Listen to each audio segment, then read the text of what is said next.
This is a quick example of making a spoke for a wooden wheel. This is some beautiful French oak that I'm using. It's straight grained, there's no knots, no short grain. That's very important in the wheel. That's where most of the strength comes from. I'll try and make this quick for you.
So as you can see at the beginning, we start off with a draw knife to take the waste away, makes it a bit quicker.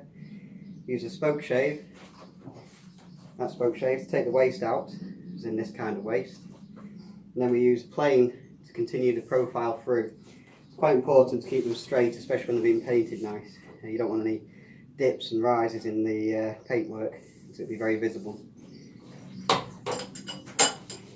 That's one side done. Then turn it around and do the other side. Nice and quick. If you have any questions, please post them in the comments section. We'll do a follow-up video at some point later on.